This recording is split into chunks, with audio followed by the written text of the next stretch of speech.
Hey everybody, I wanted to make a video describing my process when I'm making costumes, how to design a costume, how to go about starting to make the costume. It can be really overwhelming for people when you start making costumes to know where to start. I've made quite a few, and it's really not that hard to get started.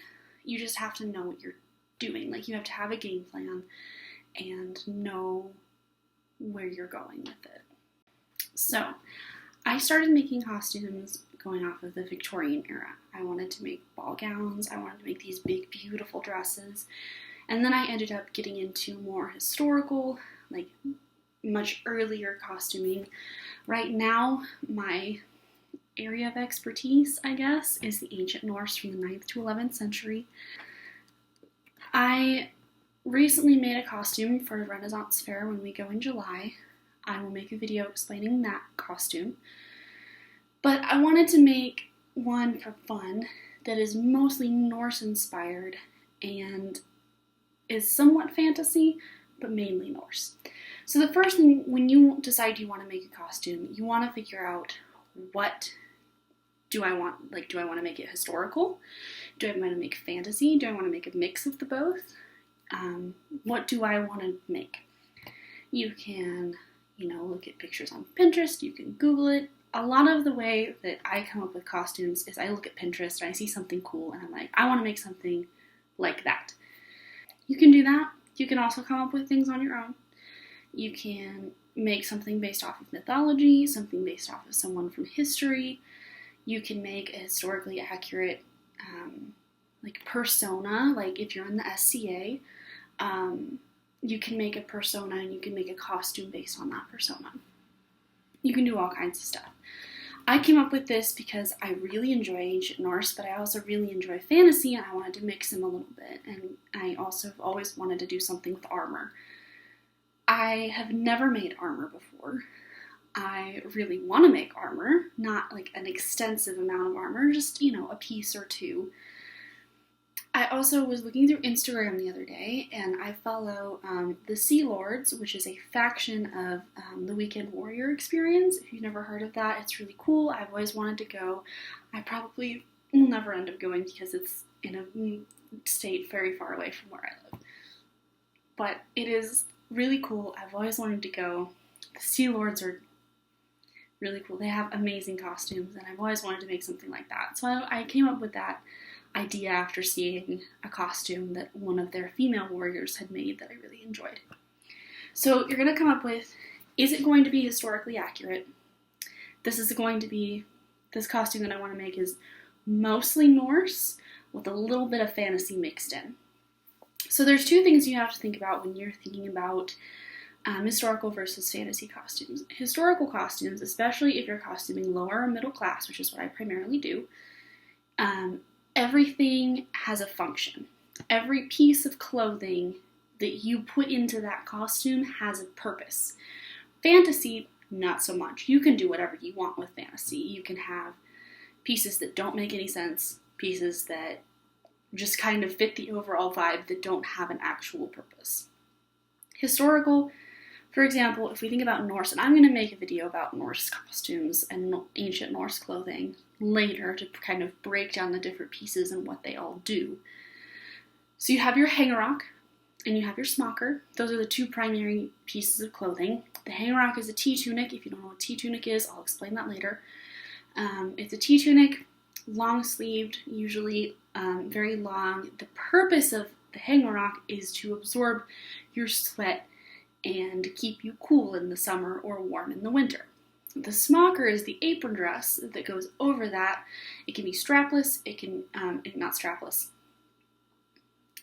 It can have straps, it can have short sleeves, it can have long sleeves. It just depends on what season you're doing and what time period you're doing. The purpose of that is the same purpose as an apron is in the modern day. You want to keep your hangerrock clean so that you don't have to wash as much, because laundry was all done by hand. So the less clothing that you had to wash, the better. So fantasy is not quite as specific. So for example, you can have like a cool looking cloak. Is it wintertime? Do you need a cloak? No. But does it look neat? Yeah, it sure does. So when you're making a historically inspired fantasy costume like I'm going to be doing, I want it to have function, but I also want it to have pieces that don't necessarily have a purpose, they just look cool. When I go into my Forest Ranger costume for Renfest in a different video, I will talk about functionality and the ins and outs of making sure the costume all fits together. So the very first thing you're going to do is you're going to find inspo pics. You're going to go on Pinterest, you're going to go on Instagram, Google, whatever. You're going to find stuff that you think looks neat. And it doesn't all have to be the same vibe, just stuff that looks neat. So like I have pictures on my Pinterest boards of ancient Norse, historically accurate ancient Norse costumes. I also have pictures on Instagram of cool, medieval Norse fantasy stuff that I just really like. And I'm going to take pieces from those and I'm going to say, hey, I really like how that costume has a cowl or a hood or a cloak or something like that. But I also like how this historically accurate one has, a smocker with short sleeves. And I'm going to combine all of those ideas and I'm going to make what I think is going to look neat. This also depends on where you're going to be wearing it. Eventually I'll probably be wearing it to Renfest. I assume, I don't know when. I have 100 costumes that I want to wear to Renfest and we only go once a year, so I may also wear it to SCA if I ever start going to SCA meetings again. I can also wear it for pictures and for videos and for fun stuff like that. So I want it to have, if I'm making something for an event, and we'll talk about this again in the Forest Ranger costume video, I want it to be specific for that event. I'm not making this for a specific event, so I can do whatever I want. So now you're going to go through the basic pieces. So I've decided that I want to have a hangarock and a smocker, because we're going historically accurate Norse base. I want to have a piece of armor, and I think the armor that I want to have is going to be similar to a breastplate, not a breastplate, because that's very Roman, but sort of like a piece of armor that goes over the chest and the back that connects at the sides, straps, etc. I'm not going to go crazy with it. I do know that I will not be making it out of leather because that's very expensive and much more difficult to work with. I'm going to make it out of EVA foam, which is a cosplay foam. I've used it once, so that will be a journey that we go on together. I know I will be making it out of EVA foam, which I already have, and we'll be doing that. So I know I want those three main pieces. For accessories, I saw a cool one with a cowl. A cowl is a kind of scarf that goes around the neck, if you don't know what that is. I also saw another one with a hood. I don't know if I want to do a hood or a cowl yet. I haven't decided. There's also some cool head coverings that are historically accurate. There's some cool fantasy head coverings that I really like. I don't know what I'm going to do with that yet. So now we're going to start sketching. It does not matter if you know how to draw. I do not know how to draw. My grandmother is an artist, and the poor woman has tried to teach me how to draw my whole 20 years of existence, and I still don't know how to draw for anything. So we're going to draw. Now, I have my sketchbook. This is my sewing book. It is just a lined paper sketchbook. The lines don't matter. You can use whatever you want. I don't care. Go nuts. So anyway, we're going to start with a hangarock. So I'm going to draw my hangarock. It doesn't have to be pretty.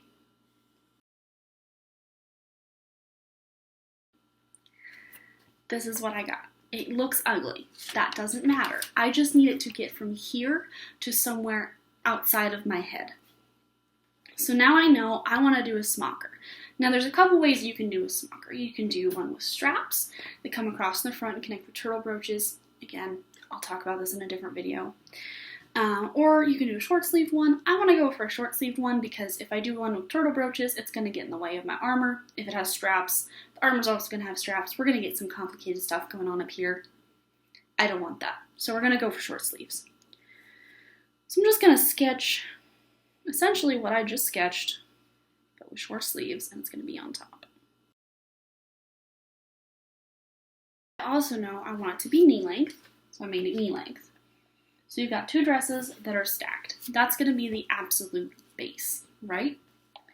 So now we're going to do the armor. The armor is going to end up being cinched at the waist, which means that the dresses are going to cinch at the waist. So I'm going to draw that to reflect that. Okay, And it just looks like a bodice right now. That's okay. So we're going to do that. We're going to do a cowl or a hood. I'm just going to put a hood on it or some kind of head covering. We'll just do a basic head covering for now. I will talk about Norse head coverings in a different video. Yes, they did wear them. Yes, there was a purpose to them.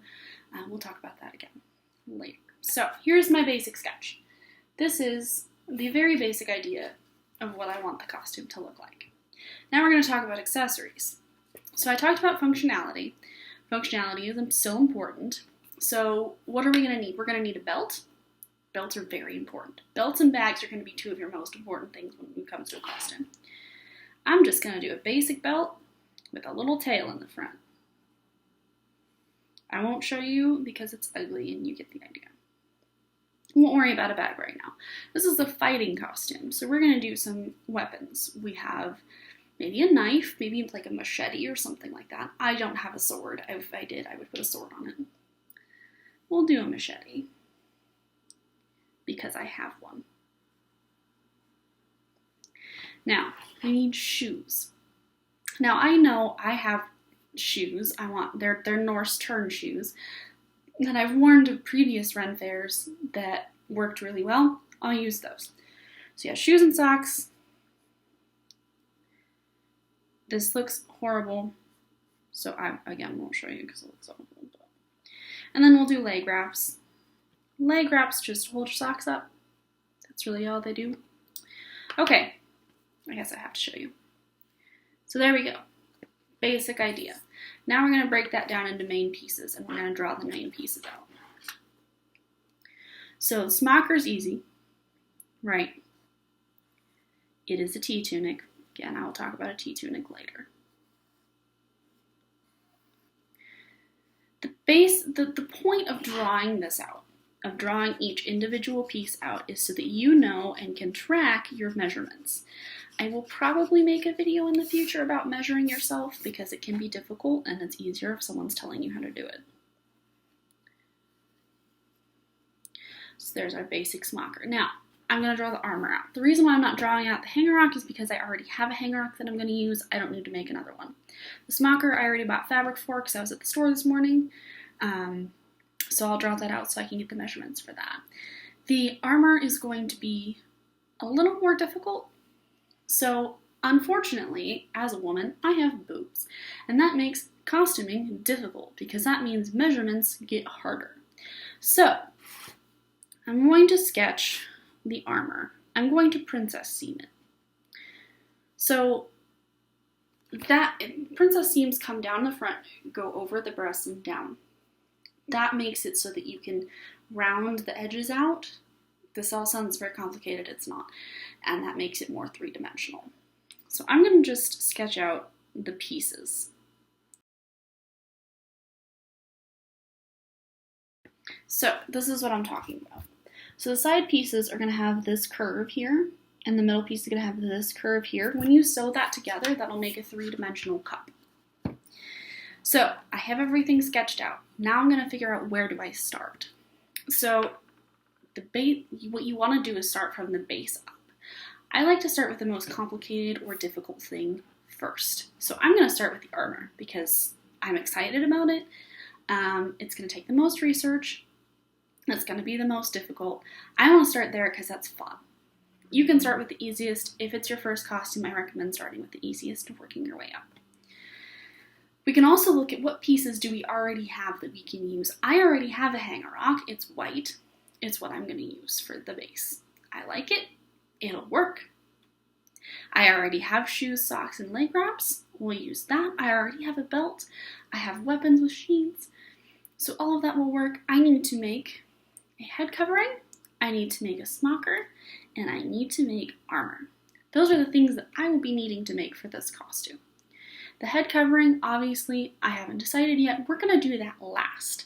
I don't know if I'm going to want to do a cowl, a hood, or some other sort of head wrap. So we'll do that last. I'll do the armor first, and then I'll do the smocker. So the armor will be a whole other video. I'm going to have to do some research into it first. Now, I've decided I want to do the smocker or the armor first. So what do I need for that? I need the EVA foam. I have that already. I need paint. I have that already. Probably I'm not going to texture it just because that seems really complicated and I don't want to do that. I will need to do research and all of that stuff. So once you have your sketches, you can figure out what you need to measure. I'm going to need to measure straps. I'm going to need to measure around here. I'm going to need to measure around here, and down by my waist, which you can't see. I'm also going to need to measure the distance from my armpit to my waist. And I'm going to need to measure the distance from here to the waist. Those are the main measurements in the front. I also need to measure around the back in all the same spots. So all of that can go in the sketchbook. Same thing with the smocker. There's a whole bunch more measurements that's going to go with that. We can talk about that when we get there. So I know I need to do that. So the first thing I'm going to do is I'm going to measure, mark all that stuff out. Then I'm going to take my EVA foam, I'm going to trace it out, cut it, and then I will start piecing the bits together. That's the plan. So there's one thing I wanted to say about this sketch. This sketch is not your end-all be-all. This is not what your costume is going to look like. I don't want you to go into this with the expectation that this is exactly what the costume is going to look like. It is not. If I go back in my sketchbook, for example, I have this. This is a costume I made for my fiance. These are all the measurements. This is the sketch. These are the colors that I used.